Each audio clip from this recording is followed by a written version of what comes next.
Welcome to Guard Break, Episode 10, the podcast where we break down news and rumors in the gaming industry, as well as deep dive in the games we're currently playing. My name is Thomas Okamoto. And I'm Jonathan Hirakawa. And today we're going to be talking about the newly announced Atari box, which is a big deal. But we know nothing about it, so we're just going to speculate on what it could possibly be and the implications it will have on the video game industry as a whole. But first, we're going to have our first segment, Reinforcements, where we make additions and corrections to the topics that we discussed in our previous episode. Reinforcements. So let's start off with the big one, shall we? Yes. So the D23, the Disney convention that we discussed last time, we said that is that coming up soon? It should be in the next couple weeks, I believe. Yeah, we should be hearing more about Kingdom Hearts soonish. I can't fucking wait. Excited. I'm so stoked. Yeah. I've heard rumors of maybe Toy Story, maybe, I don't know. Yeah, we have a lot of predictive powers about D23 now. Yeah, it's gonna look pretty, I assure you. Yeah. Well, basically, we Jokes fucked aside, up. Jokes aside, we fucked up on the date. We thought it was August for some strange reason. It already happened. It was last week. A few days ago, I guess. We saw some Kingdom Hearts footage that we will be talking about later. But yeah, so that's our first big ass mistake that we have to correct. Sorry about that. Gomenasai. I hope no one missed it because of us. I hope no one missed it because of us. I seriously doubt that. Yeah. So it's okay. Hey now. Oh, I mean, we have many powers, including making people miss conferences that are widely known. All right. And the second mistake that we have to correct is regarding the PS4 Modern Warfare remaster. We kind of called this out. We actually kind of called it. You're right, but we weren't sure. We were not sure. So the game was already out. The game came out first as a standalone on PS4. On June 27th, which was a couple weeks before, I guess. And then it came out last week on Xbox. So we weren't sure if it came out before, if it was going to come out after. It was before, so that's done. Yep.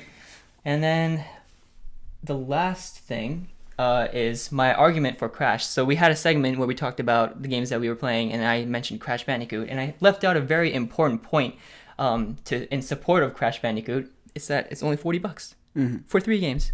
And, they're kind of short games, but it's a pretty great value proposition, I think. And I think that's a point that I really needed to revisit, because if you were thinking about buying a game and you're like on the fence, it's $40. It's not a $60 full price game, So definitely take that into consideration. I do recommend the games. So yeah. For what they are. And I have one slight reinforcement that John doesn't know I'm going to bring up, but I'm going to bring it up right now. Surprises. I think when we talked about Persona 5, me and him had a long discussion about it today, and I think that one thing that should be said is that the story, to me, I might like Persona 4 story so far better. I haven't beaten the game yet, so I still have lots to learn, and I don't know that much, but I do have certain things that I like about Persona 4 in comparison to this game, and it's going to be interesting when we do our full-on spoiler cast of the game to really see how those compare, just because these Persona games do really age well, because they're so based on your choices you're making. Yeah, I agree. And so it's going to be interesting to see if I end up liking the Persona 5 story better or the Persona 4 story better. Yeah. Especially considering it's like a 10-year-old game. So yeah. Cool. I'm very excited to see whether your opinions of this game will change over time, because if you play the game, and I'm sure many of you have already, I'd say don't spoil it for me. No spoilers, but I'd say that where he's at right now isn't necessarily the best, a good representation of the rest of the game, I guess, or the overall story. I've beaten 3 dungeons. Yes, to give you some.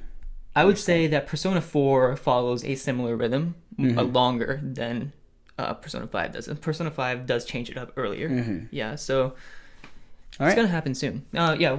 That's so just a little thing, just so we're not just totally blowing Persona 5 continuously forever. I don't know. I don't have any problems with it. Okay, maybe we'll continue blowing Persona 5. Yeah, I think that might have been about it for reinforcements. Yeah, we're good. Now we'll move on to our next segment, Breaking Now. This is our news segment where we cover the biggest news stories of the week that we're putting the podcast out. This week we'll start with some news from the D23 conference, Yep. which is Kingdom Hearts 3. They revealed, I guess it's really revealing the world more than the gameplay, because they showed some gameplay, but they really showed the Toy Story world that's going to be in the new Kingdom Hearts game. Mm-hmm. It looks great. It does. Yeah, I mean, it looks like Toy Story, and I mean that's definitely not as hard to do nowadays as, like, you know, maybe some other. In terms of textures and stuff, maybe, but the lighting was really good. Yeah, the lighting was good. The lighting was really good. And they definitely had some moments where they knew you were going to be surprised. Like, they're fighting on top of the roof, and then he's attacking, and it looks like it's just kind of this level, like this one, like a roof level, right? And he just jumps off and skydives down to the bottom part, and into the driveway. Yard. Yeah, the driveway, the front yard. So it kind of like hinted at these worlds being bigger, and that is one thing that they said about all these Kingdom Hearts worlds, is that there might be fewer of them, compared to the 12 that are in Kingdom Hearts 2. Yeah. But they will be more in depth and detailed, and you can explore them more. Yeah, exactly. No, I'm excited about that, and especially like what I saw in the trailer was just more. It's just more interesting level design in general. I thought, you know, like you said, you're going from the room to the rooftop to the front yard, and all of that was just really interesting level design. I thought that I really didn't see in the little time that I spent playing Kingdom Hearts 1. It was more straightforward, I thought. So that excites me. Yeah. Yeah. We should note that the Japanese voice acting is absolutely hilarious if you're an American. If you're an American. Yeah, I'm sure as like a Japanese person, it's like reasonable. I'm half of those things, but as an American, watching someone voice Woody that's not Tom Hanks is like just absurd. Yeah. But it's funny. Yeah. Yeah, it's funny. It's just funny. It's literally just funny. It is weird, but yeah, I just don't know how you can't replace Tom Hanks. You just can't. No, yeah. So like, what can they do? Yeah. I guess what can you do? You can't do anything. Can't do anything. But yeah, so Kingdom Hearts 3, you got some more visuals on it. I mean, we're gonna slowly be getting more and more information about this game. If I was to do a little like side note, just like how they're showing this game, is it good? Is there like press releases of this good? Like, I feel like no. Square Enix is always bad at this, at least with their like a lot of their main their properties. Square Enix tends to have a slow leaks, slow drip leaks. drop. I was gonna say they lead people to think that they're farther along development than they actually are, because they just, like you said, they just kind of like leak these things like throughout. Like, it's like you're getting a lot. It seems like you're getting a lot, and you're like, wow, like this must be pretty far in development, and really it might not be. Yeah, it's like we're just seeing like a really well-made part of the game. Yeah, although we got a release date or a release window, which is next year. So that's like probably the biggest thing to come out of this D23 Kingdom Hearts announcement is like that it's coming out next year, supposedly. Yeah, whether they don't, you want to trust they don't delay things, do they? Shit. Do they delay games ever? You know, probably not. I want to say no. Yeah. They have, you know, history proves that they are very good with their release windows. Final Fantasy 13 Versus was like a dope PlayStation 3 game. Even I would say even PS2, like it was a dope PS2. Went back in time. It was so crazy. It was they announced it and it was released a year before that. Yeah, it's incredible. Incredible. I mean, that's more believable than releasing it 10 years later. Am I right? Yeah, that's not a great move. All right, well, literally skipping a number, but let's go on to the next thing. Yeah, let's do. All right, so. Another big event that happened in the last week is EVO, a fighting game convention, I guess, tournaments. And so a lot of new information, a lot of big fighting game news came out of this. And one of the biggest things is a new game, an untitled game by a company called Arica. Now, Arica is a company that spun off of Capcom. This is like way before, years and years ago. Yeah, take us to church. Take us to school. Teach us about this. Yeah, so they spun off of Capcom and they collaborated with Capcom to make a game called Street Fighter EX, which was kind of a spin-off of Street Fighter, obviously. But it was a 3D game. It was much kind of like Tekken. It used polygonal textures, polygonal character models, and it just played like Tekken with Street Fighter characters as well as the original characters that Arika made. And now this company, Arika, is making their own game, and they announced that here, I guess. But before this, there was actually kind of a leak. Purposeful leak. A planned leak. Yeah. For the April Fool's. Exactly. Yeah, it came out on April Fool's, and it was like a playable demo kind of that leaked of like these characters from Street Fighter EX, the Arca side of Street characters that were just like kind of actually working as a game should. And people were like, what the hell is this? This looks too elaborate to be an April Fool's prank. But they insisted it was a prank at the time. Also, what a terrible prank. If you really think about it, it's like, haha, get it. Guess what? If you We're get people going to drop a excited trailer of an obscure fighting game with the characters that are not Street Fighter characters. I think if you're a fighting game fan, I don't think it really matters. How obscure is this game to fighting game players? Like, Skullmania is a really big name. I don't know. Like, Skullmania is a character that they announced for this game, like, with this trailer. Okay. That's a pretty big name. This is like... I knew that character. I don't know why, but I knew that character. I don't know why or how. Yeah, it's interesting. I mean, I've just never heard of the... Like, I've heard of, Fist of the North Star. Yeah. More than I've heard of this game, whatever this is. So... Interesting. But people are excited. It could mean that there's some Street Fighter characters in this game, and maybe that would get a lot of people excited, I'm sure. Actually, I don't know. Because it's not associated with Capcom at all yet? Yeah. And also, Capcom's in a bad place in terms of like just like how favorable people are with their IP, and especially in particular Street Fighter 5 is like kind of under negative light right now, for a lot of reasons. But I don't know if the hardcore, at least, I don't think wants anything Capcom in this arcade game. Interesting. Yeah, which is interesting. That's crazy. Yeah. Yeah, as you can tell, I'm the outside. I'm just like looking into the fighters. I like punching people in Tekken. Yeah. So this is just me being a little bit harsh, right? But I would think that, so people like you, or people even me, like people who are not like super dedicated to Street Fighter or whatever. Yeah, we recognize these Street Fighter characters, but are we gonna buy the game because they're Street Fighter characters? Probably not. Like we're not the guys that matter. If you're making a fighting game, we want to appeal to the fighting game fans, and those people, if they know Skullmania, if that's enough to stoke people, like get people stoked, then I think that's a good move, and maybe stay away from Capcom, especially because like then you'll be like splitting up royalties and stuff like that. Yeah, I guess so. Yeah, I'm sure they would actually take a greater percentage. Yeah, because Street Fighter. Yeah, exactly. Huh. Okay. Yeah, I'm sure it was cool, but maybe we can talk about some of the other announcements from Evo. Like, these, like, I feel like these got to be a bigger deal than that. Yeah, I would say so. The next one is this is a big one, I guess. BlazBlue Cross Tag Battle was announced, and so this is a tag team fighting game featuring BlazBlue characters, Persona 4 Arena characters, Ruby. Dope. Ruby. Think about that for a second, people. Like, that's crazy. I'll get into that. And then the last thing is Under Night in Birth, which I have no fucking idea what that is. What is. I have no idea. Yeah. I've never heard of it in my life, but... Yeah, when I texted John about this, I was like, oh, dude, it's going to have Persona 4 characters, Ruby characters, BlazBlue characters, and I don't know what this is. I've never heard of it, dude. I have not heard of it. Which is fine, I guess. It's not gonna get many people stoked at it, but Ruby, like, holy shit. Okay, so for me, this is crazy because Ruby, being made by Rooster Teeth, an American company that doesn't make video games. They made one Ruby game and it wasn't good, right?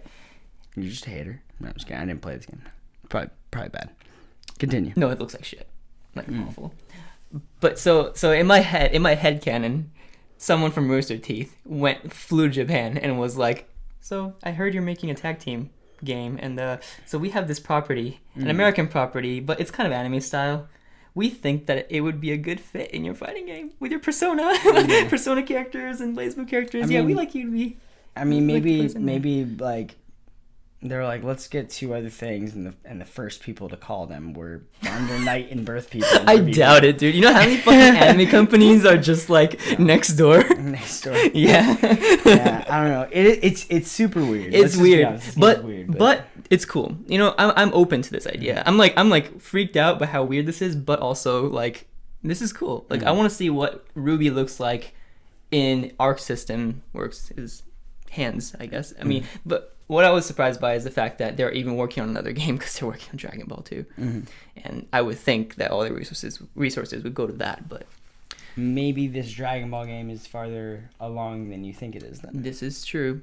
It could also be, I don't know the internal details of how Arc System Works is like split up or anything, but there might be a Guilty Gear team and a Blaze Blue team. This is Blaze Blue team, and then Guilty Gear team is working on Dragon Ball Fighters. Maybe we can make a reinforcement on that next time. Yes, we could. See if we can figure anything out. That is a great idea, Thomas Okamoto. And the next batch of news is all DLC characters for existing fighting games. So I'm just going to go through them quickly. Geese Howard confirmed for Tekken 7, and he was a character from a Fatal Fury, a fighting game from a very long time ago. Okay, yeah, you heard of it? Yeah. So that's a pretty big news. He looks really cool. Street Fighter 5 getting a character called Abigail, who is a fucking giant, like, tank kind of crazy looking dude. He looks ugly as fuck. Like, people fucking hate this guy already. Really, Street Fighter 5, some of the character designs are interesting, but it's like really exaggerated cartoony character designs, and they went too far with this guy, I think. Are we gonna put him up? Can I look at him right now? Yeah, we will. Yeah, look at him, dude. God, not cool. Look at this guy. Very ugly. Who wants to play this? Yeah, I don't. Absolutely not. What am I playing with right now? I can adjust so it's literally in your hands. Yeah, I'll do that. That's my job. All right. Anyway, and then the last thing. Oh no, not the last thing. Excuse me. Marvel vs. Capcom Infinite. Gamora and Jeddah were announced as playable characters. We knew that Gamora was in the game because we saw Jeddah is some Capcom character from I do not remember the I'm sorry. Gaming. Putting you on blast. No, it's okay. It's okay. I can look it up. But you know what, dude? No, Jeddah looks fucking cool. I saw a gameplay of Jeddah. Looks really cool. Gamora plays like Deadpool. Looks like Deadpool. Which means maybe Deadpool won't be in this because Fox owns Deadpool. Yeah, politics. It's great. I love him. I love him. I'm so stoked for this game. It's great. It's so great. And the last bit of looks so pretty. Yeah, so pretty. The last game of DLC news is for Dragon Ball Fighters. Well, this isn't DLC news technically. Oh, sorry, you're right. Yeah, this is just character announcements. I'm sorry, character announcements. For Dragon Ball Fighters, Trunks got a trailer, and Piccolo and Krillin were announced on a Japanese magazine a couple days ago. Nice. So all 3 characters will be playable in the beta, which will be available later this summer. So in the beta, there's going to be Gohan, Goku, Vegeta, Frieza, Boo, Cell, and then Trunks, Piccolo, Krillin. 9 characters. Right? Yep, total. Okay. Yep. So be excited for that. Oh, it's a closed beta, and signups begin on the 26th. Yeah. If you're interested. If it is cool that they announced them, but it's super funny that I feel like all these characters are just kind of no shit characters for Dragon Ball Z. I mean, like Piccolo and Krillin, I guess are on like the maybe you don't put him in, but like that's crazy. Piccolo's like no weird. I think Krillin was the least likely one because he's a human, and then like you see these other characters, and you're like, how do you make him fight these like fucking crazy ass? But people? He does in the show. I mean, he fights Frieza. Yeah. Like LIGIT. Destructo Blade thing, right? Is it Destructo Blade? I don't know the English names. Destructo Disc. Yeah, that shit slices mountains. I'm OG Japanese. So if you see, if he takes a Destructo Disc and can slice a mountain in half. Yes. Okay, it insinuates a great amount of power on Krillin's hand. Except other people can fucking blow up planets. You know what? They can't just unleash that because they're in a stadium full of people. Okay. Krillin power level under 9,000. That's all I'm saying. You know what? My boy is bald and short. I'm a fan. You're a fan because he's bald and short. I'm a fan. That makes so much sense. I'm always down for the underdog, dude. That makes so much sense. Bang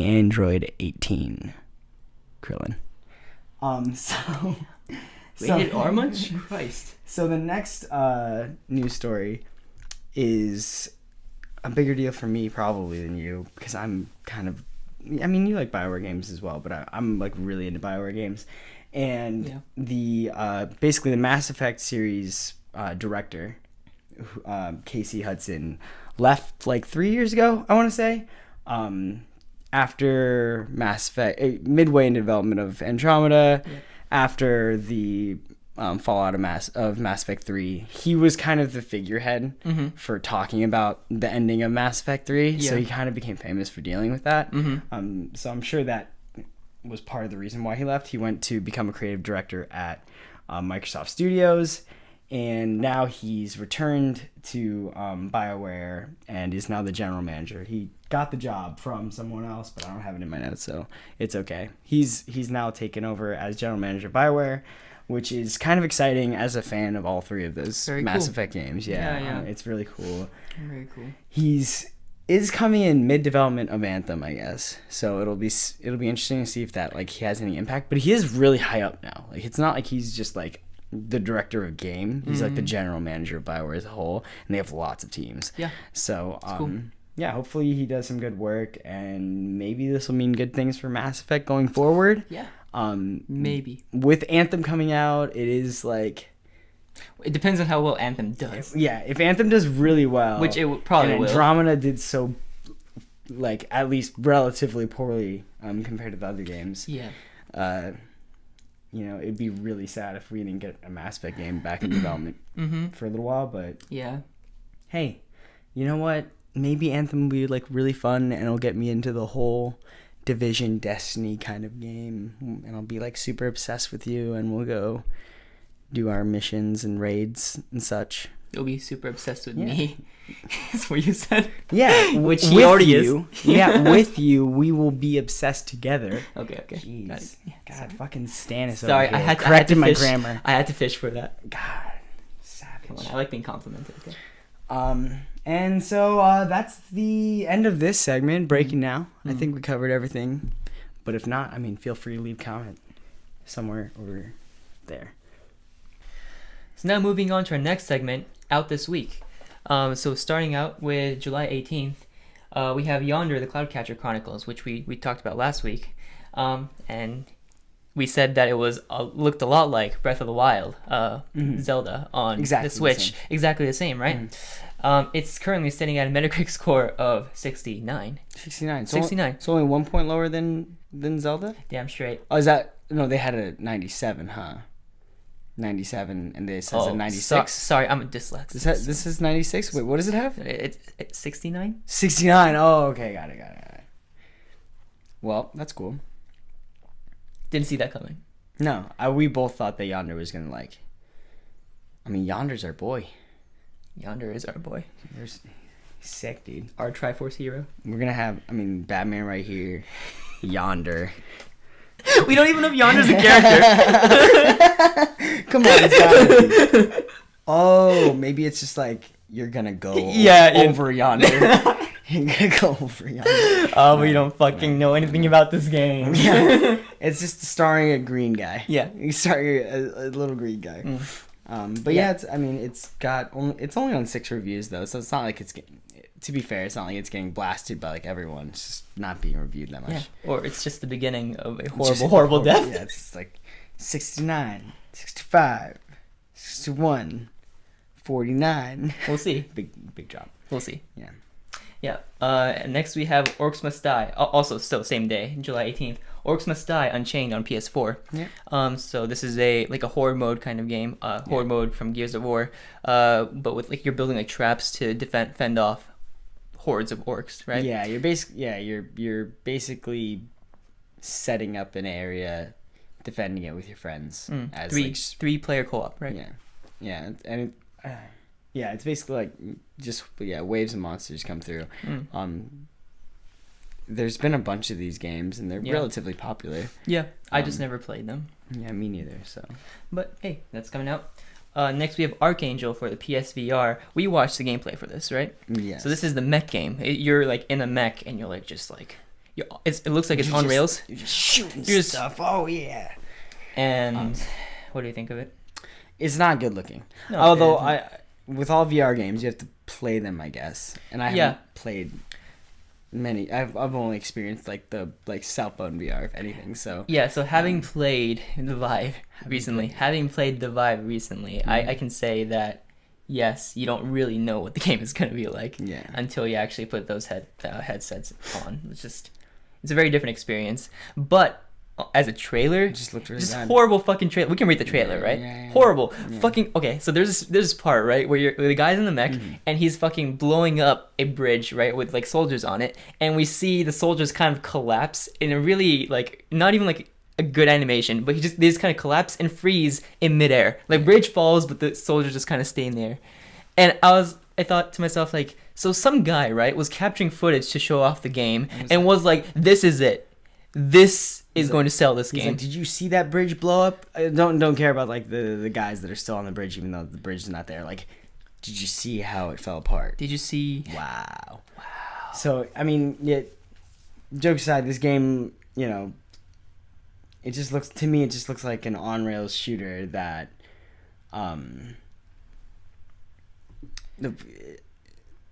doesn't look very fun. It doesn't look that fun. But it might be if you're in VR. If you're in all the things, and they basically said you're dual wielding, you have two reticles, so you can shoot two things at the same time. Both of those hands also have shields, so there could be like some complex gameplay there. But the guy was like, you won't miss movement because there's so much to do. Which might be true. I played VR games, and it felt like there's always like when there's like stuff behind you have to like turn around and shoot and stuff like that, so like there's stuff I can see why that's like enough things to do. It's just that like you won't miss movement. I don't know, the thing is when you're in a mech and you move like a person, it feels wrong, right? If you're in a Pacific Rim kind of like, this mech is just giant, and then if it tracks your movement, you like a human being can move pretty fast, and like on that scale it looks kind of weird. Probably. But I mean, that's just insinuating the solution is you moving, right? But like, I don't know that much. But like, what about if you could just like move your character? That causes people to get sick, right? But like, I don't know. I don't know. All I know is that I like playing games where I can move my character personally. But maybe this will be really fun. Yeah, we'll see. PSVR desperately needs titles. In my opinion, there's just not that much. And they're all really short, and hopefully this isn't that short. But it also looks like something that's gonna be real short. Just gonna all VR games are short, like pretty short, like bite-sized experiences. Yeah, well, not all. Sorry, that's an exaggeration, but I think most games are. Yeah, we'll see how this is received, but you know what? I think they're dropping this July 18th for a reason. All right, let's move on then. So we have Fallen Legion: Sins of the Empire for PS4 out July 18th also, and this is a side-scrolling RPG. Looks like you have 4 characters that you're controlling, but it's like auto movement, so you're always just moving to the right of the screen, and then like as you encounter enemies, you're kind of going through like, it's kind of turn-based. But like each character has a cooldown, and their actions are mapped to a face button, and so like, and you can like charge up to like 3. So like you have 4 characters that you're controlling, and you're just kind of like doing this thing where you're like, oh, queue up this attack, and this attack, and then like it'll do them. Like, but it's not like this. It's not like responsive like that, but it's more like a tactical kind of. I don't know how deep the game actually is, but like it's one of those games where you're just kind of like controlling 4 characters at the same time, and cooldown based gameplay. Could be cool. It kind of reminded me of I don't know how similar it is, but there's a game called Indivisible, I think, which is like a highly anticipated crowdfunded game, and I think the gameplay is kind of similar to that. It looks visually appealing, I can say, and this is a game that I would rather play on my Vita than my PS4. And actually, there is a Vita version coming out under a different name, different release date, and I have that later on the list. But it's the same game, or is it might be like gameplay? The two? No, it's the same gameplay, but it might have different story or something, like kind of like a Fire Emblem, or something like that. Interesting. Yeah. But yeah, we'll get to that later. So moving on to July 19th, we have Moon Hunters, which we discussed last week, out on Xbox One. We're not going to talk about that anymore than that. And then we have What Remains of Edith Finch releasing on Xbox One. So this game was already out on PS4. Originally developed by it's still developed by Giant Sparrow, who made Unfinished Swan. Yeah. Sorry about that. Unfinished Swan. And then but they were like working together with Sony Santa Monica. But then I guess something went wrong, and they're no longer associated with Sony, pretty much. And then the company or the game is now being published by Annapurna. And so when it was released for the PlayStation 4, this was the case as well? This was the case as well. So like mid-development, the hands kind of changed, I guess. So yeah, now it's coming to Xbox One, and it reviewed very well. But it is like kind of like a walking simulator, I guess. But you're playing like bits of different characters' lives, and I think the concept is that they all end up dying. Like they're like family members, your family relatives that all passed away, or whatever, and you're just kind of like living through their lives, and it's like really like surreal looking and like kind of crazy. But yeah, I'm actually really interested to play this. I just haven't had the right time to play it. So. Yeah. I think there's currently a sale going on for PlayStation. Yeah, that's right. By the time this posts, it should be on like maybe its last day or last couple days. But I think towards the end of this sale, we'll probably get a deal on What Remains of Edith Finch, just because it is an indie title, or not indie title. We use that term very loosely, but yeah, small title. And this sale's all about those kind of games. Yeah, so, seems like it, yeah. Yeah. Maybe we'll pick it up. Maybe we'll. Stream it real quick. It's supposed to be really short, right? Like a couple hours? Yes, a couple hours. Okay. 3 hours, I think. Yeah. Dope. Bite-sized experiences are good sometimes. Yeah, moving on to July 20th, we have Lone Echo by Ready at Dawn, very Oculus cool game, which we covered last week. And also Call of Duty 4 Modern Warfare Remastered for Xbox One, as we discussed earlier. Yep. And on July 21st, we have Splatoon 2 on the Switch. And then we're adding to the list Gigantic for Xbox One and PC, which is like a MOBA game. And we watched some gameplay last night. It is like a MOBA game, but you're controlling like a character in third person, and it seems like really like pretty fast paced. You're like running around, looked way more actiony, which appeals to me personally more than the standard usual MOBA pace of things. But it looked pretty obviously like lower budget. Yeah. That's my biggest problem with this game. Yeah, it just doesn't look that great. Yeah, visually.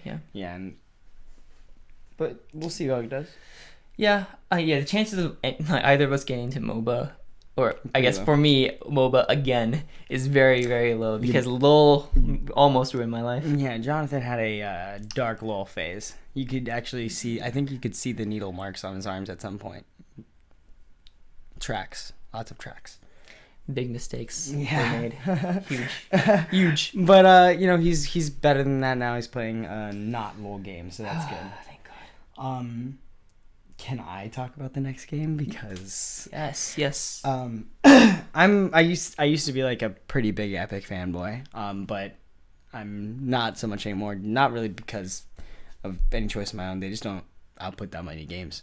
They focus on their engines and stuff, and so on the 21st, Fortnite is going to be released in early access. So Fortnite was one of the first games announced for the Unreal 4 engine back in the day, and we recently read that when they announced it, they had been working on it for like 3 weeks. So that's some Final Fantasy VII remake kind of shit. Like, just like, hey, this might be an idea. Let's announce at the Spike VGA Awards. Who the fuck thinks of this? I don't know, man. Who the fuck okays this? Yeah, I don't know. But at least it's fine. It's finally here. It's been literally 6 years since that announcement trailer. And I remember being excited at the time, just being like, oh, this is crazy. It's basically a combination of Horde mode, which is funny because there's lots of these, I guess. Horde. They missed their boat. Yeah, they're all just like, oh, I guess we'll put it on. They're like, it's the hot shit right now. Yeah. So it's a combination of Horde and Minecraft, kind of. Yeah. Plus like Left 4 Dead. Basically, there's hordes of zombies coming at night / maybe other times. You scavenge during the day, kind of Minecraft style, and you want to like get supplies, and your whole goal is to like build your fort. It seems like the development tools are very like massive with it. If I recall from the demo back in 2011, it was like straight up magic how they were making buildings and stuff. I don't remember. It's been too long. Oh, really? Okay. I loosely remember it. Just like him just forming the ground, and it looked like so awesome because they were just showing you how great the Unreal 4 engine was. It looks more reasonable now. It looks like a Sunset Overdrive aesthetically. Yeah. And then they did have some cool looking buildings, like where the shape of the roof was very like angular, and there's like lots of stuff going on. I really am interested in how complex the tools are. Looks really elaborate. Yeah, it does and look the really game elaborate. looks fun. Yeah. Like that's what I can say about it is I would play that game just to fuck around and see if it's my cup of tea because it looks fun. Yeah, I mean it's relatively deep, right? Because you have your Minecraft like scavenge and build mechanics. You have looting mechanics, and then you also have class-based stuff, and I'm sure there's leveling in there for your like all your classes. Hopefully. Maybe not. Maybe they can only use certain items, but there's probably hopefully. leveling. I like that shit. So yeah, so it's this. The weird thing about this though is that this is paid early access, so they have bundles from like $40 to like $140 or something like that. Yeah. And then you're basically buying into, I guess, like a little bit more than a beta, and then in 2018 this game's gonna come out and be free to play. So you're paying now to play it before other people can, but then when other people can, they can play it for free. So very strange practice. Yeah, maybe hold off on this. Also, another weird part is like Epic is a publisher in a lot of ways, and they're having Gearbox help them with the physical distribution of this game. So a lot of weird things about this game. Of all people, of all companies, Gearbox. Yeah. All right. I mean, well, when they take a product like Duke Nukem Forever and produce it and get it out there to the people, shove it into Bulletstorm. Yeah. And they get Bulletstorm. They scan the audience and they see people want Bulletstorm now. people have been clamoring for Bulletstorm. People want Bulletstorm and they want Duke Nukem. Yeah, they're just huge fans of. Dude, they're so they have their ear to the fucking ground. They know exactly what the fans want. What the people want. You got to give the people what they want. It's time to kick ass and chew bubblegum. And we're all out of bubblegum. It's true. Do you want to talk about Superhot? Did we talk about Superhot last week? We didn't? No, we did not. That's so funny. Okay, so that's the last thing on July 21st, right? Yeah, exactly. Okay, so we have Superhot coming out. This is a game that released first on Xbox One and PC.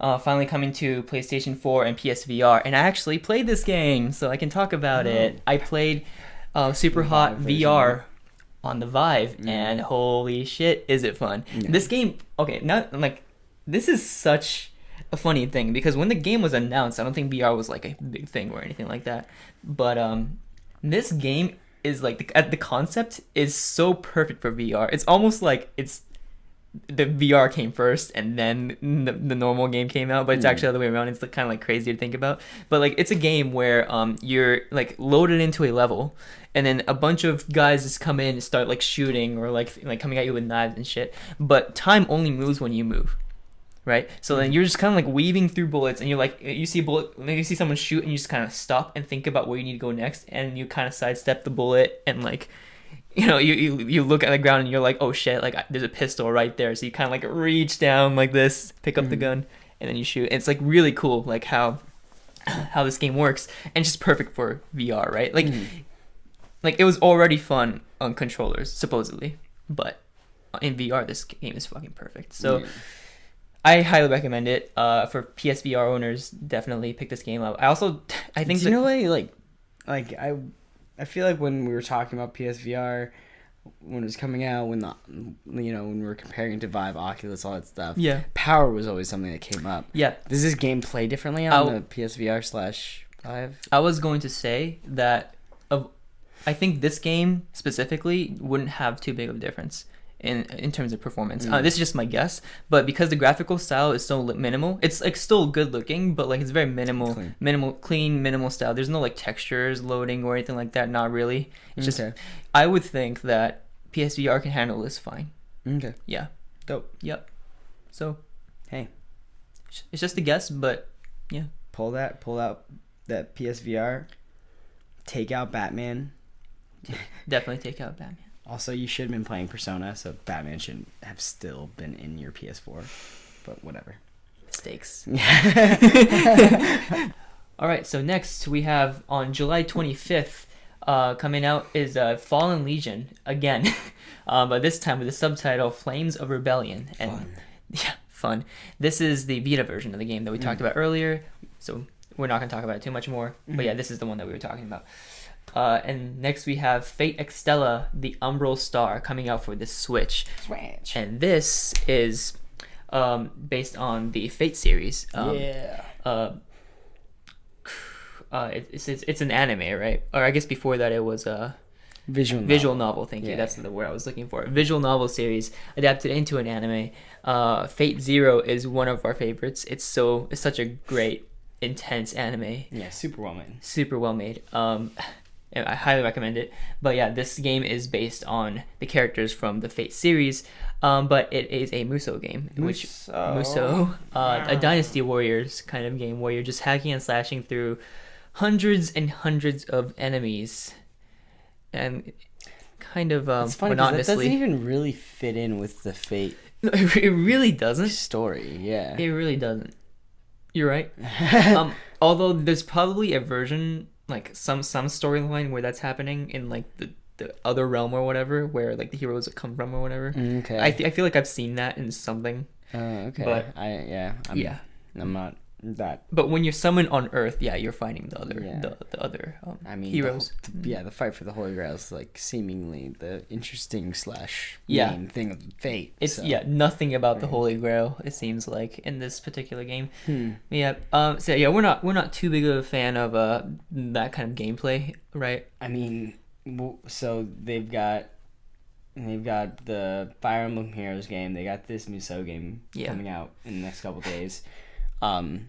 They probably have a Zelda in the works. Hyrule Warriors. Probably another one coming out. Yeah, and there's not that many, like, there's a lot of downloadable titles for the Switch, but like box games, if you go to like your local store, there's like 6, 7, but maybe there's like, let's say optimistically, what, 20? Yeah. Like 20 I'd box say 20, games? yeah. So like 2 of them are about to be Musou games. So you're saying that's 10%. Yeah, is what like you're saying. fucking 10%. I don't know.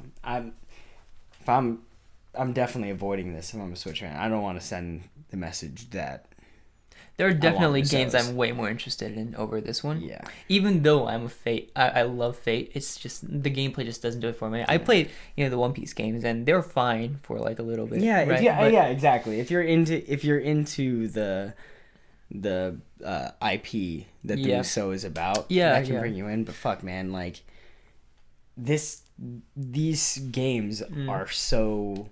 I mean, this series seems so tailored for an RPG. Like, the Fate series. Yeah. Just give me an RPG where I'm playing a character and if you could like fucking pick your spirit or your I forget what they're called. Sorry. But like if you could pick your guy and between fucking King Arthur and servants. Yeah, your servant. Yeah, there you go. Servant master. If you could pick your servant and like level up your character and like Thomas, make choices. I mean, they already are making visual novels, which I feel like could easily bring. Like if you like, we'll take this visual novel, make it into an RPG where you can make choices. What have you done? What have you done? Now, like that's all I want. Yeah. And this game just looks worse in my head. Just seemingly worse and worse. Oh my god, that's coming out. Man, but I want that game that you're just talking about. Yeah, give us an RPG. Give us a Fate RPG. Please, someone make it. Please. And next we have the big one. Pyre. We teased this last week because So we're sick. so stoked about it. This is made by Supergiant, who made Bastion and Transistor, both very highly regarded indie games. So what is this game, Thomas? So Pyre is it's a game by Supergiant. Yep. The makers of Bastion and Transistor. It's a super stylized. I think what they're calling it, an action RPG. Is that They're is calling that it It's party RPG, party-based RPG. Party-based RPG, I believe. Yeah. But to me, it reminds me more of like a sport game. I don't want to say it's not a sport, but it looks like kind of captures the flaggy. Basically, you're just trying to get this object, this ball, into into the goal, into like the goal area. And so it looks just like highly replayable. You basically have like 3 players on each team. You can switch between the characters. Yeah. And all of them will have different abilities that you can like level up. You can apparently sub in like different characters and stuff. Yeah. It looks really fun. Visually just fucking amazing. So Supergiant does great art design, great music, great voice acting, all these things. And there's such a small team. So they just like literally like we talked to these guys, right? Like we talked to one of the developers, and he was talking about just how like it's just like a group of friends, right? It's like they just hit up one of their friends and be like, hey, do you want to be the voice? Do you want to be? And they're just gold. It was gold. So gold. Yeah. So gold. I mean, they I don't want to go on too long of a tangent, but we do have a little bit of a bias towards these guys. I mean, when we went to PAX, and this was my first PAX last year, so not this PAX, but last PAX. We went to a lot of booths and we talked to a lot of people. Yeah. And anytime we met a dev, we were really hyped. Yeah. But with Supergiant, we didn't just meet the dev. We met the head of the team. We met there's 2, but one of them. One of the heads of the team. Yeah. We met the art designer. Yeah. The narrator was just like selling merch. Yeah. Like it's super dope, and it's very intimate. It's very intimate, and like you can tell their games they feel just more like pieces of art because of that. I think because there's just this like cohesive group that has an idea and brings it to life. They're so passionate about their work. And one thing we kind of touched on last week was animation nowadays in video games, especially like how it's kind of comparing to like anime and stuff that we've seen. These guys are like kings of that. Like when in it you like drive around this cart, or like you're taking this cart from point to point, and sometimes you can make choices or whatever and go north to a desert or a carriage. North to a desert, or like south to like a forest or something like that. Yeah. And the way it moves, like it always looks 2D, but then it'll just like change perspective, and it looks amazing. It looks really good. Really, really pretty. The color palette. The color palette's fucking Pops. awesome. It pops. Yeah. And the gameplay is really fun. Yeah. I can't reiterate that enough. It really is like a sport game to me that just like I feel like you could play this game over and over and over again and have a great time every time. And now they've announced versus mode. Yes. So online multiplayer. Is it gonna be same? Could you do same screen stuff? I think it's just online multiplayer. Oh man, this would be super fun. Couch. We should look that up. Yeah. This is gonna be corrections next week. Reinforce that shit. Reinforcement. So hopefully we get something where me and John can just beat each other up when we're right next to each other. But we'll see what we're already doing that in Tekken, but I'm down for another and game. And in real life, we just punch each other in the face occasionally. Happens. Hard. Yeah. Hard. Once in a while. Yeah. So Pyre, that's gonna be a game we're gonna be playing. We still haven't done a stream yet. We will be doing streams at some point, and this will most likely be one that we do. This is a pickup for sure. Yeah, for us. I think you get like a 10% discount if you buy it before it comes out. Oh. So if you're as excited as us, maybe go do that. Definitely. Yeah. Easy game to recommend. Yeah. Yeah, really easy game to recommend. You're not gonna regret buying a Supergiant game. Yeah, no. They haven't failed us so far. Yeah. All right, so let's move on.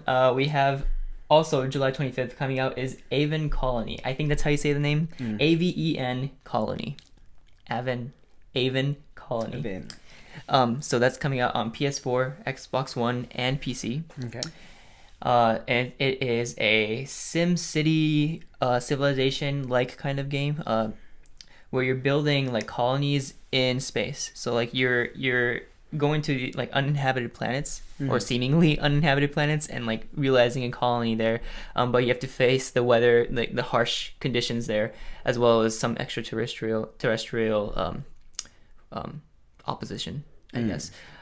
So that seems kind of fun. It's like I do like just building stuff in general personally. Like I love Roller Coaster Tycoon. Like that was my jam as a kid. I like Sims. I like real-time strategy games. So it kind of seems like both of those things at the same time, right? Because you have like the threat element plus the creation part. So it seems kind of cool. But however, I should probably mention that there is another game very similar to this, but higher budget one coming out from Ubisoft called Anno, I think ANNO, Anno 2025. I think that's the right number. Number games really mess me up, but I think it's just in the future. It's set in the future. It's in the future. Well, 20 something. 20 something. It's in the future, and it's a very similar looking game, but higher budget, better looking graphically speaking. The gameplay might be different, but it looks very similar from the trailer that we saw, which was revealed E3 of 2016, I believe. So I don't know, like, do you have a room for two of these games in your life? I don't know. I guess it's up to you, but like, you might want to wait for this other game. Who knows? I don't know which was made for, like, I don't know who bit off who, or if it was even anything like that, but you know what? How about if you're like itching for a new game July 25th, fucking buy Pyre. How about that? Solid. Yeah. No, problem. it's true. Yep. All right. So moving on to last release date, July 28th, we have Sundered for PS4 and PC. This is a side-scrolling Metroidvania kind of game, made by the creators who made Yotun. Also, and they make really like artistically interesting looking games, very unique looking games, with very fluid animation.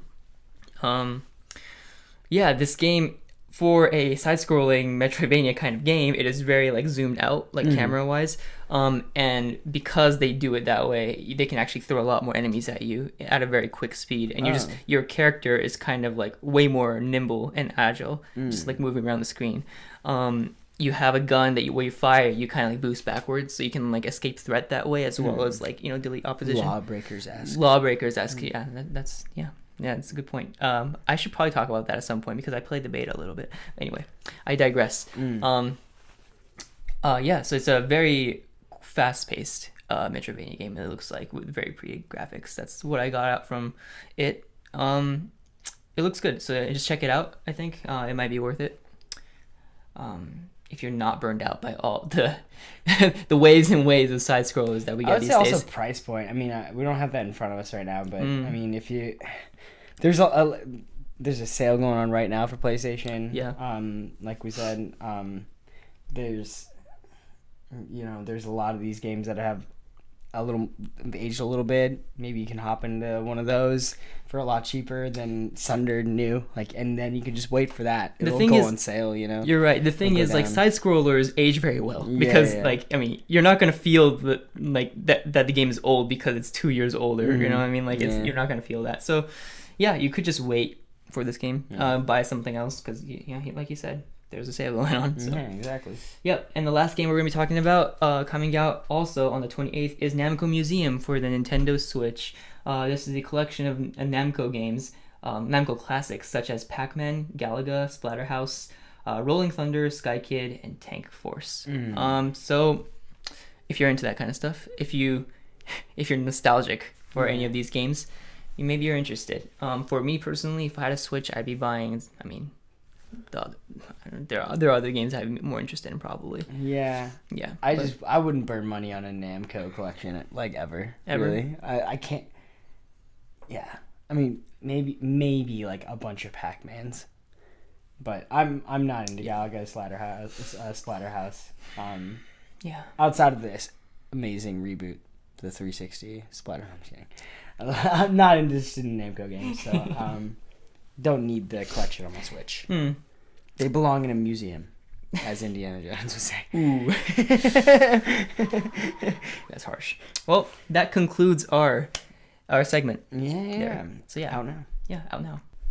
So now that we're done with that, we're gonna move on to our next segment, what we've been playing. So, I haven't been playing too much, but I did just buy Inside on that little PlayStation sale they're having right now. I forget the name of it. It's something like Games for You or something like that. Inside was like 50% off, so I got it real cheap. It's by, what is it, Playdead? Playdead Studios? I forget the little end thing, but Playdead, they made Limbo. Massive title. Yeah, one of the first like quote unquote indie games. Was for the Xbox One, then got released onto everything under the sun. This game is very in the spirit, like a spiritual successor of that game for sure. Plays very similarly, kind of floaty 2.5D platformer. I'm probably like an hour and some change in, and it's really cool. It is definitely a lot of tense moments, a lot of cinematic moments. Running away from dogs and like hiding from guys scanning areas for flashlights. Really, really cool. It's literally just drops you in, doesn't tell you any commands. I'm sure you could look at them, but it just kind of just drops you in, and it feels really intuitive. All the checkpoints are like really nice. It's like you die, and it does take like a second to like bring you back. It's not too bad. It's not bad. I almost think it's semi-purposeful because the checkpoints are so nice. That if there wasn't like a little penalty, you wouldn't be like, fuck, I died. You'd just be like, okay, whatever. Interesting. Because it goes like, there's a point when you climb over a fence, you're supposed to like pull off these planks, and like the dogs are chasing you, and you pull off like one plank, you jump, you're supposed to jump back onto the fence and jump to the other side, so the dog has to run all the way around again. And I died, like I got like clawed, my eyes like clawed out and my throat ripped open. Holy shit, it was so entertaining. You tried so many times. Yeah, but it literally spawns you like right on top of the fence. Yes. So I mean, it doesn't really get much nicer than that. It's a really funny game. Very funny. Yeah, I was just like watching him play, and oh man, it's so brutal how you die. And the thing is, like you see the deaths coming from so far away, which makes it even funnier because you're just like, oh my god, and then I mean, I wouldn't say you see all the deaths coming from far you away. see some of them. Well, the dog one especially though. Yeah, like you see the dog coming, you're like, he's not gonna make it. He's not gonna fucking make it, and just gets fucking throat busted open. They do some moments where it's just like, you feel like you're about to die, and you can barely jump out of the way. Okay, yeah, that's a good point. And there's a lot of like tension in it, like and there's one point when I like unlock something and immediately it's just like steamrolled by a bunch of like giant pipes, so like it's fun. Yeah, it's fun. Deaths are entertaining. Yeah, it's a very brutal game. I would say it shows more than Limbo, because Limbo is all black and white. Black and gray really, but like black and white. They explore the black and white spectrum a little more. In this, there's a little more color, and a little more gray. In the new one? Isn't there? In Inside? Yeah. I mean, your character has like color. He's like a person. He has like skin tone and stuff. No. So like when the deaths happen. Shit, am I colorblind? When the deaths happen, it's like, it's definitely brutal, but like because it's a human character, I feel like they toned it down a bit. Like in Limbo, you just get like impaled, like things just like eat you, like it. You don't really see the after effect of it. With this, there's like blood spurts and stuff, but it's a little lighter. It is really intense, and I'm excited to see where the story goes. Should I guess I don't want to like spoil anything with this game. But there's definitely like a lot of weird like Orwellian kind of themes going on, and I'm a fan. Yeah, you definitely like there's a lot of mystery involved, and I wonder what's happening for sure.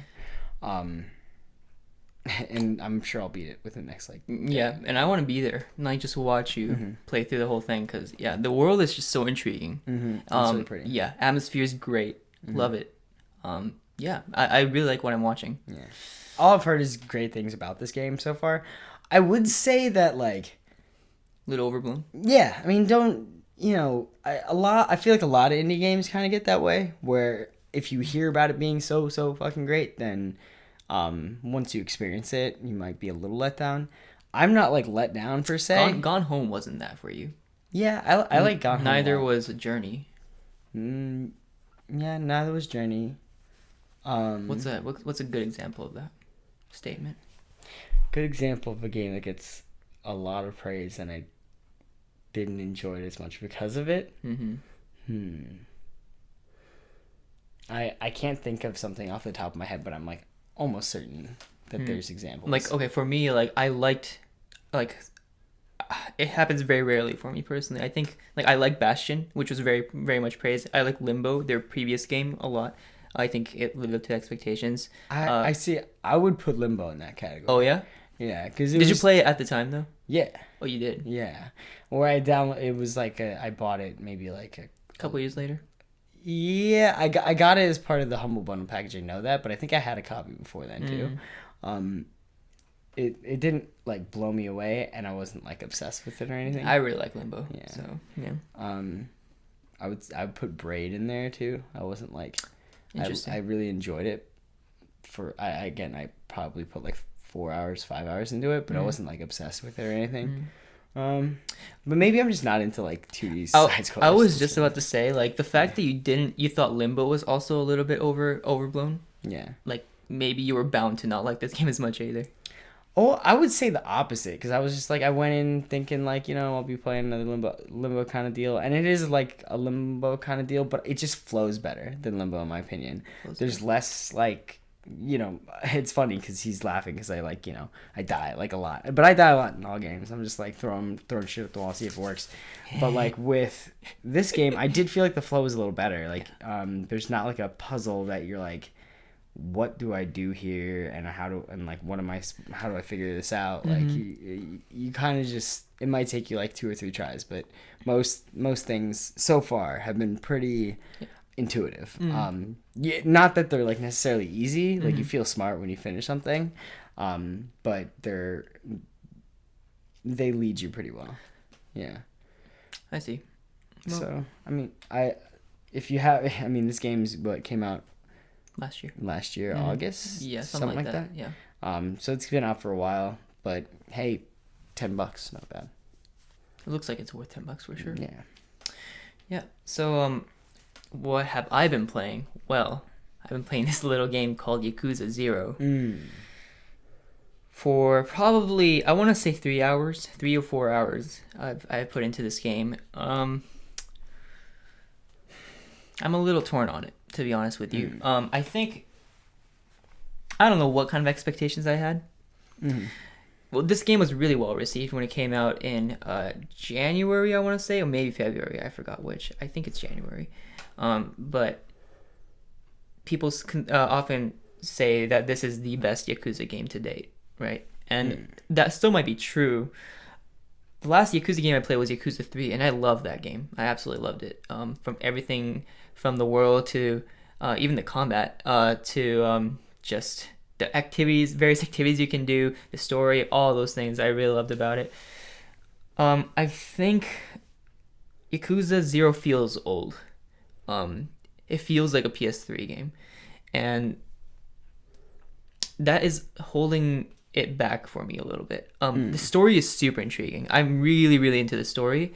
But Yakuza just has so much other shit to do that I can't help but feel like if I'm only doing the story, I'm kind of playing it wrong.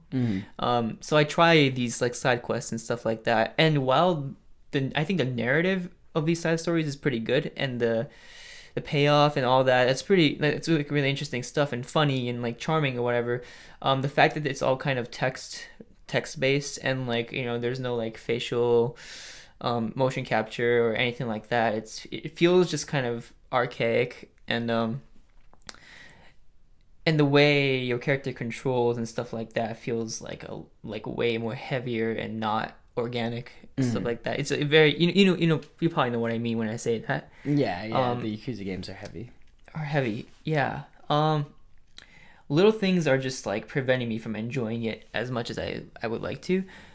But I think it's one of those things where if I keep playing this game, get into the main story, like maybe I'll just get used to it. Like that might be a thing that actually that might happen. Like if you play a game long enough, you're gonna get better at it, get used to it, and just like it'll become second nature. And I think that might be the case here. Like I'm definitely intrigued enough in the story to want to see this through to the end. I just don't know how much of the side shit I'm gonna do at this point. That's where I'm at with this game.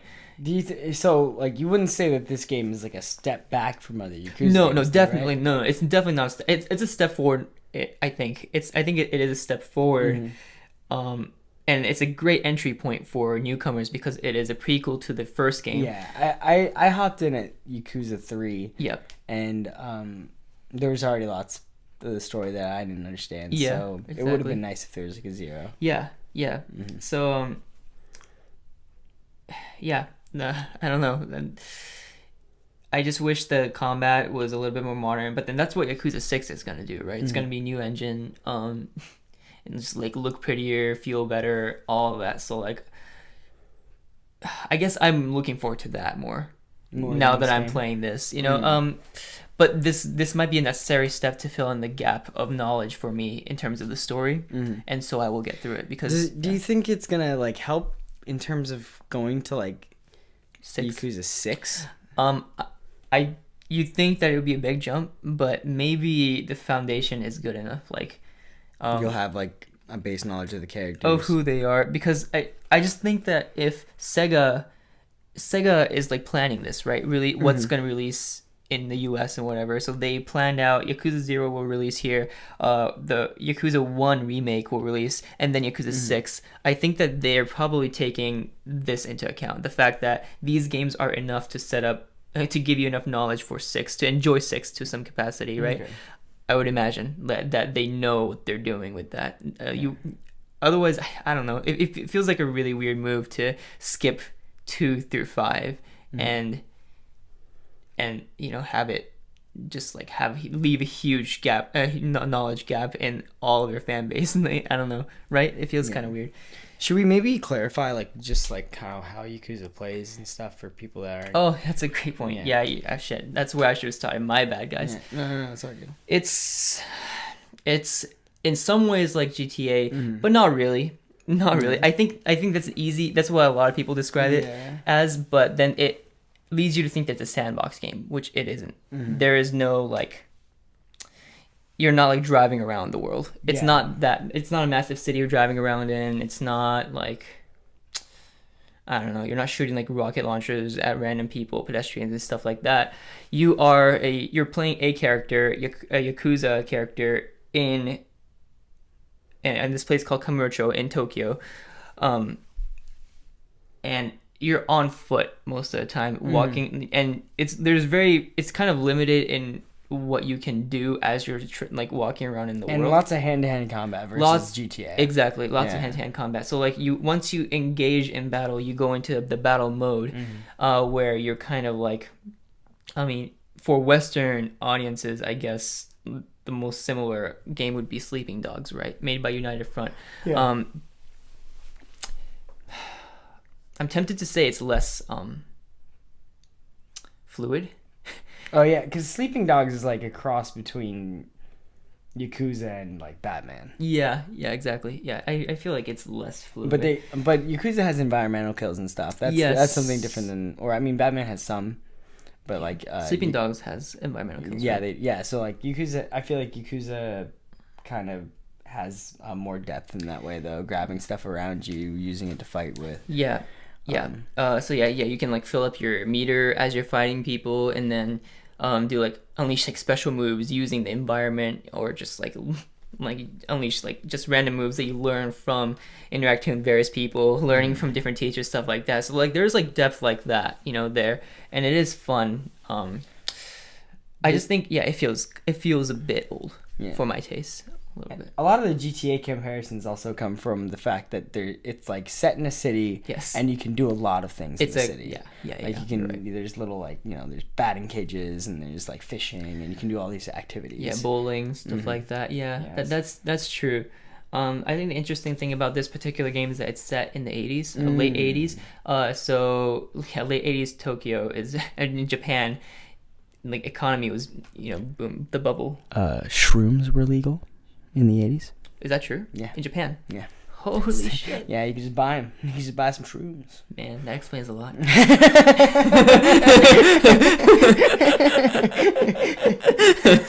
Well, shit. Yeah. Okay, well, that's interesting. that- Now I know some. Hey, Shit. that was what we've been playing, and also where you could buy drugs legally. And when. I'm just kidding.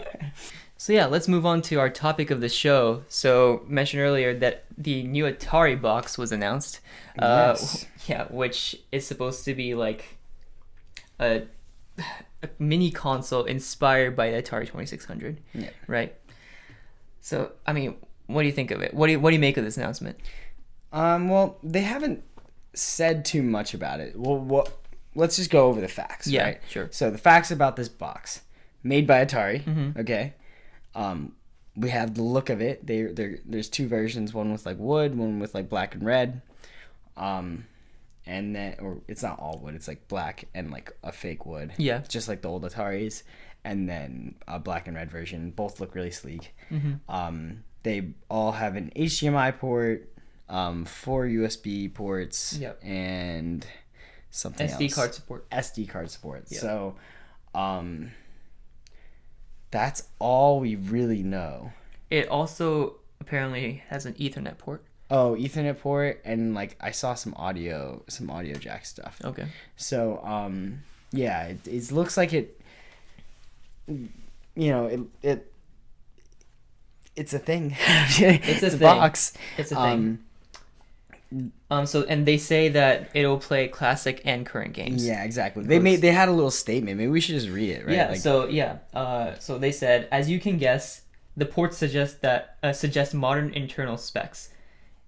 So what the hell does that mean? Yeah. Basically, that can mean a lot of things, right? So you were saying that it could be like the Ouya, which is an Android based console, right? Which failed fantastically. Yeah, and like this is like off camera, but like basically, my perspective on this is that with this coming out, people thinking that it might be a competitor to the Xbox or the PlayStation, I think are failing to see just how like difficult it is to make those products, and the Ouya was one of those things that came out and people were like, oh, this could be a console that competes with these things, and it really couldn't. I don't know if they're aiming to be like a competitor to these consoles. The fact that they said like, current, what is it? They literally said modern internal specs, and I think they say something about like current games, like it'll play like past games and current stuff, right?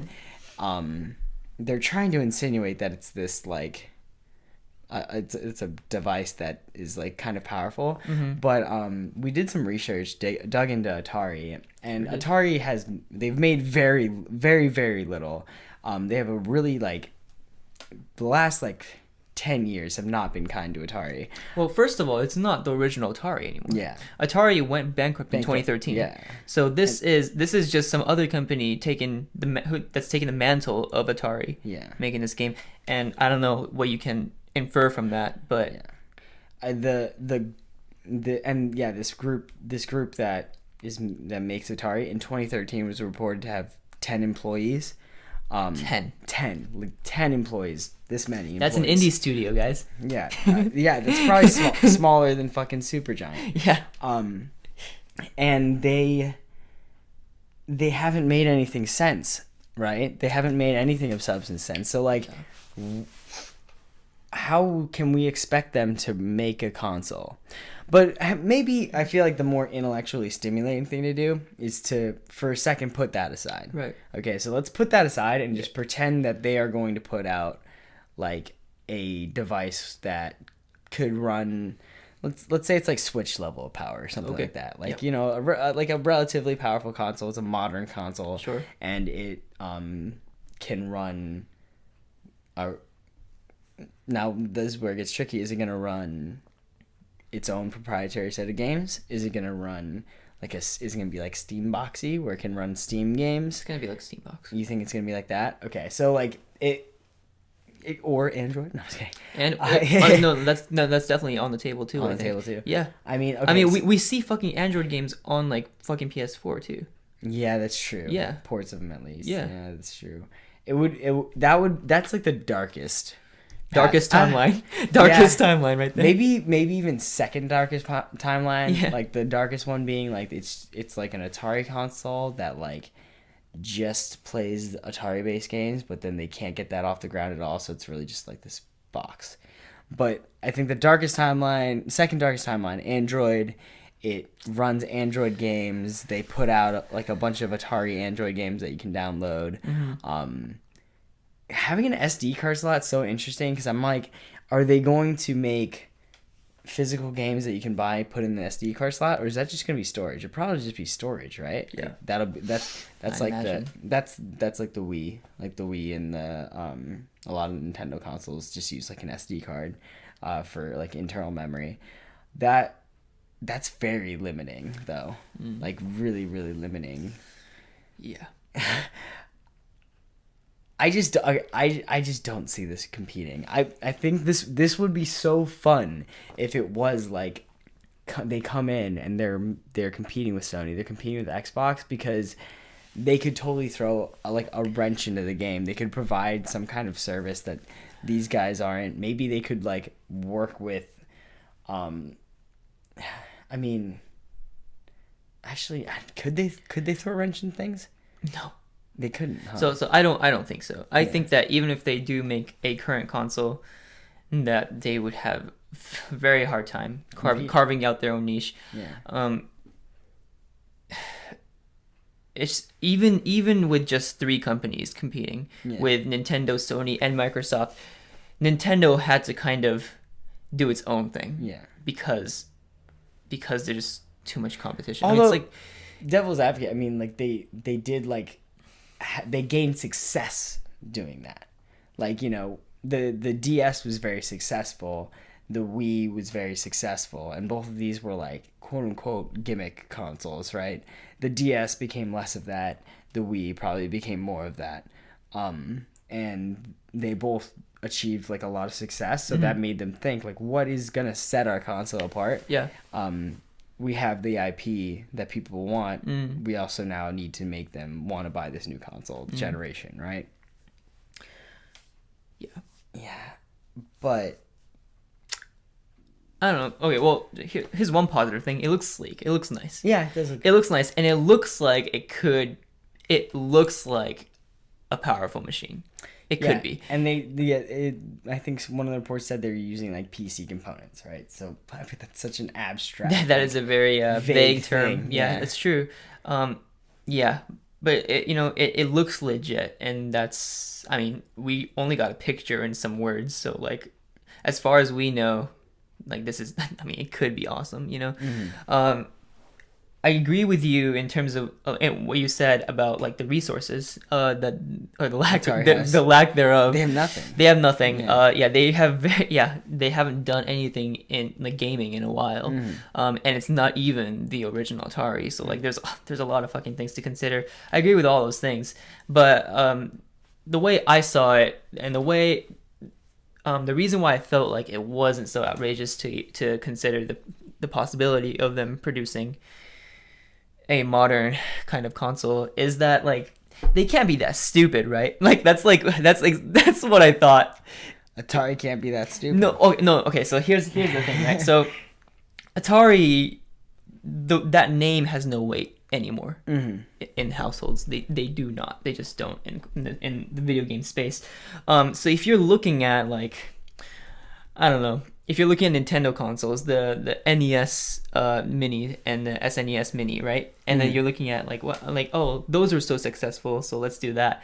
Well, like Nintendo has that audience. They have like, they can use nostalgia to great effect, right? And sell their consoles that way. Atari, it's not, they might have that, but it's not to that extent. Nowhere near that. You cannot sell consoles with just Atari games. Not that many at the very least, right? Yeah. So they know that, probably. Yeah, I'd assume they know that. And then so they make this statement. They release these photos and they release a statement saying, current games, right? It Yeah. can also run current games. They must know how that sounds. They Yeah. must know. Like, Yeah. okay, you need all the goodwill that they can get. They need everything. They need everyone to be positive on this thing. And now people are riled up on the internet being like, this is awesome. Like, if it's going to be a PS4, Xbox One competitor. They're crazy. Well, They're crazy, dude. I'm just saying that's Yeah. how they received it, right? Because Yeah. and this is all their fucking fault because that's how they worded it. It's confusing, Yeah. right? So now people are excited about this, and now what are they gonna do? Like if it were an Ouya like console, they're gonna come out and say what, that by current we meant it could run Android games. Imagine the amount of backlash they're gonna get. Like they were already on thin ice, and Yeah. like They're with like, very little power. Yeah, they're already drowning, to be honest. Like they're not doing anything. We tried to look up their IP and just like what they have, and it's like They're nothing. kind of alone in the dark. They're kind of alone in the dark. They are alone in the dark. One of their IP. They have so little, and I really think they looked at what Nintendo did with the NES console, the NES Classic. Yeah. And Nintendo sold a like nice looking and like new NES console with a bunch of games installed for $60. Yeah. They did a limited release. It sold out, and then they like gave it up. Yeah. So now you can trying to buy those consoles. Yeah. You're spending like triple, quadruple what it costs to buy them initially. Mm-hmm. I'm thinking they looked at that, thought, okay, what if we put out like a nice looking box that had some kind of nostalgia tied to it and just did a limited release and try to sell it out. I mean, like, I could see that happening pretty easily. Yeah. It's a super short-sighted move, but what else are you gonna do with Atari? Like, I just don't know if you're gonna do that much unless you're trying to like really get back into gaming and make some dev teams and like give it a good old fashioned try. This could be just like a quick cash grab. Could be. Why does it need 4 USB ports if it is not powerful? Controllers. So Wired. if they're all wired. All What? That would be hilarious. Oh my god. Yeah, just 4 wired controllers. That was actually one of the problems with the NES Classic, was that the controller, they sold controllers to go with it, and the cords were like 4 feet. Yeah, or something. too short, way too Yeah, short. something like super short. So, wow, it'd be so funny if they just like learned all the worst lessons from the NES Classic. Yeah. Very funny. But, you know, it is going to be really interesting to see what this turns out to be. Yeah. Whether it will join my Xbox One and my PS4 Pro on my entertainment unit, we'll see, but I kind of doubt it. It looks nice though. Like, It does. It does. It will look nice in like, your living room. Yeah, check it. Check it out. Yeah. And if you guys are excited for the Atari box, definitely let us know. That'd be really funny. Or if, like, honestly, our friend Nick, his dad worked on those games, so he does have some nostalgia. Like they will still play some like old Atari games on their consoles. Could be a collector's item. Yeah, and like that, if that's all they're trying to do, that's fine. It's just this press release is super inaccurate. Like they can't just like come out and say modern games. Yeah, they can't drop words like that. Can we put out like a little bet right now? Like that's gonna be wrong.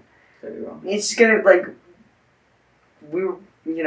what is the best game that this console will be able to run? Like the best game. I don't mean to say it like that, but like the most hardware intensive game that this will run. So we're assuming that it is somewhat modern specs then, like as they say. That's what they're saying. So the best case scenario. And I mean, but the Ouya was technically modern specs, right? It was like it had like a powerful phone processor, which could run Android games. I think it's gotta be better than the Ouya. Yeah, it's for when the time it comes out. So, but is this gonna be more than $100? Yes. So it'll be like Oh, man. I think it looks more Yeah. than $100. Oh, okay, yeah. So first we'll do the game thing. I'm thinking like maybe Lego games. Like if it doesn't run a Lego game, That's a good one. I'd be like, come on now. It's a good one because it's like multi-generational. Cross-generational. Yeah. Cross-platform. It's like all those things. It runs on a bunch of different platforms. Yeah. I mean, you can play them on your Vita. You can play them on anything. So I mean, they ported them at least to these things. Yeah.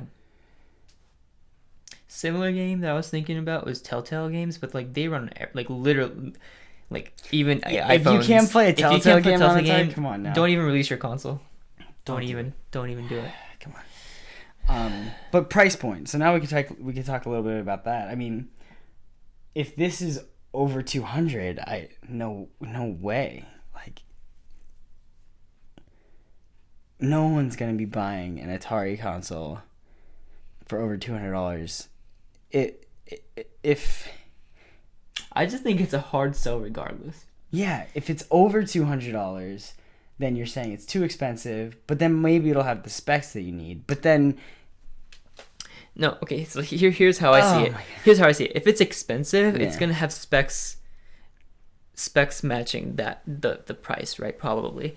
And But I'm saying not the same thing that Xbox or PlayStation could output because their infrastructure is so much worse. But yeah. If you're taking that into account, you I have suppose. to. Like it's like Sure, quantities sure. of scale. Like Sure. I mean, Sure. mhm. I was just saying, like, no matter what the price is, it's gonna be a hard sell. Mhm. Because if you price it, if it's like a $40 console with the classic Atari games and quote unquote current gen whatever, that's like gonna be shitty too. Yeah. Like, who's gonna play that? Like, who does that appeal to? Where's the market for that? But then, yeah, if they could, and create something that is like semi okay current gen console, which Thomas is saying no to. But like, okay, if they were to outsource it, if they were to partner with a hardware manufacturer, it could be anyone who makes a PC. Yeah. Anyone who makes a PC. It could be not even like a big name necessarily. Just needs to be someone who makes hardware. To partner with them to create hardware. Just have the necessary chips and internal. But then we have to deal with the fact, like, how are they getting the games out there, right? And if it is Steam, then like what runs on this, it just makes it a Steam box, right? Yes. It's like this game will run and this game won't, but you won't really know until you try, kind of deal. It's not like a closed off garden like Sony, Xbox, Nintendo.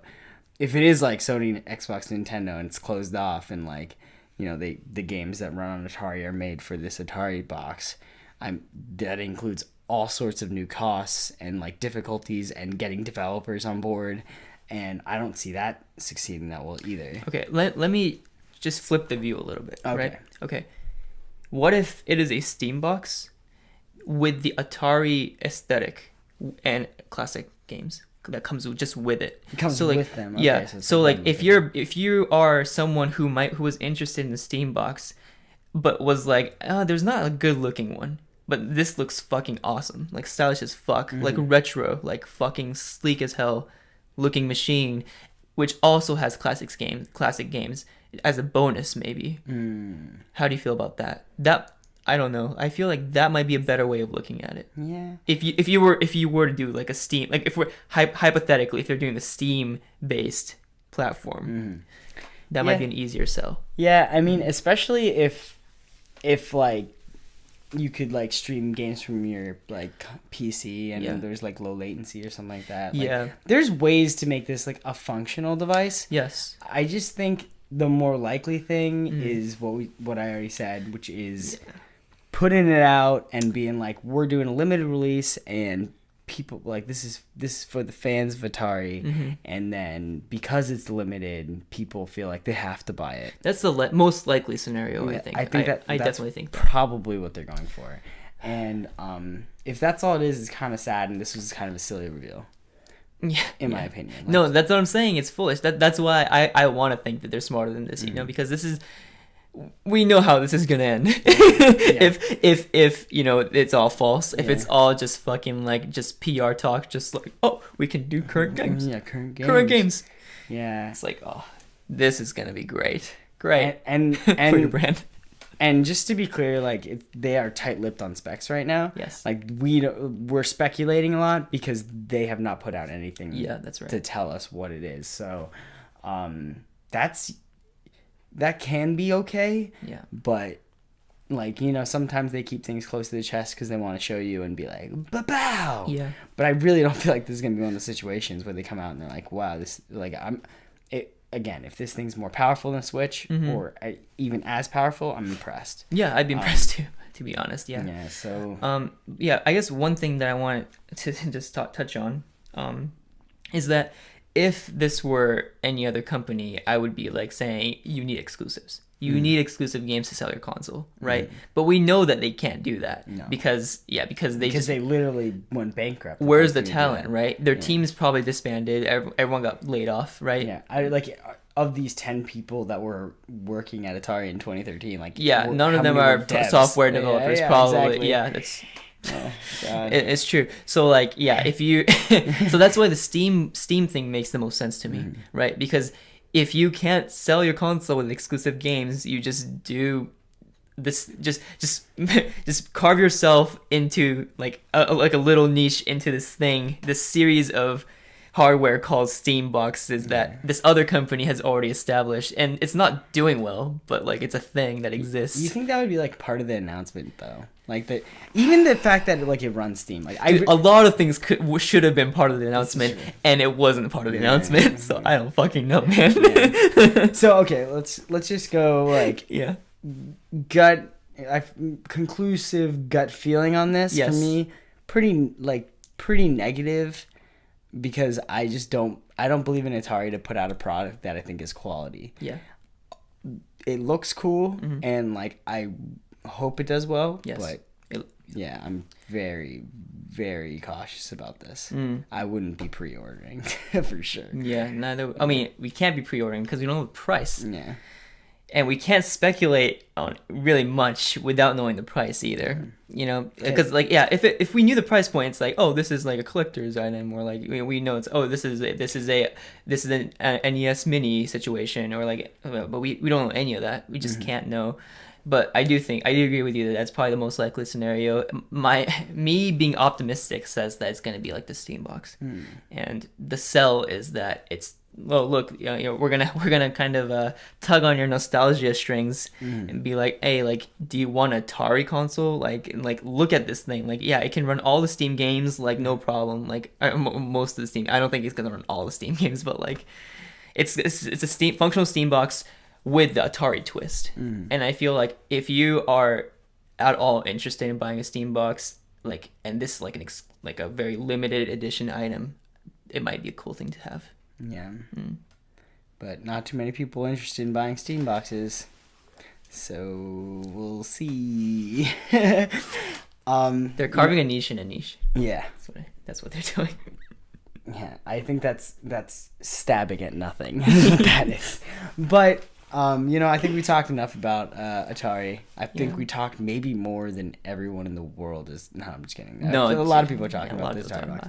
But maybe more than Atari's been talked about in the last like decade for sure. Oh, hell yeah. Man, if you think about it that way. Yeah, this is good. Oh yeah, it's a good move. If you think about it that people are talking about Atari. That's true.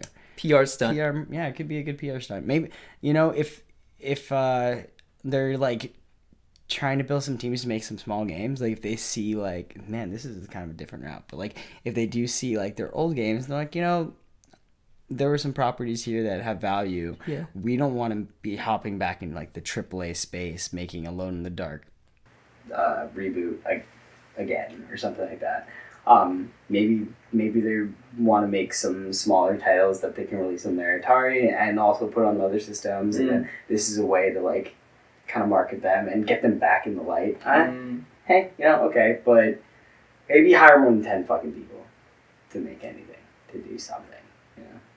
Make a good Roller Coaster Tycoon Atari. Yeah, Do it. Come on. I love that game. License that shit. License that Make shit. some paper. Hire some real talent. Let the big boys handle Yeah, it. let the That's a nice IP you got there. It would be a shame if we were to make a better game than you ever made. And sell your console. It'd be a real shame. It'd be a real shame. But yeah, I think that's good enough at the top of the show. Yeah. Thanks again Yeah. for joining us. Mm-hmm. It's always fun to sit here with John and shoot the shit about games, and hopefully some of you guys join in on the conversation. We now have a live Facebook group where you can join in, leave some comments, tell us how ugly we are, or maybe a compliment, or just tell us to go to hell. Anything, like end of the spectrum. Why would you do this? The spectrum. Why the fuck would you do this? Give us a little that, give us a little this. SoundCloud, YouTube. We'll probably be going on to more stuff too. We haven't put up. We have a Twitch. Twitch.tv/garb_break. We'll be posting stuff on there too. Let's plays and such. Yeah, let's plays. Pyre. Look for that soon. Oh yeah, for sure. Yeah. Thanks so much. Garb Break out. Oh! Woo!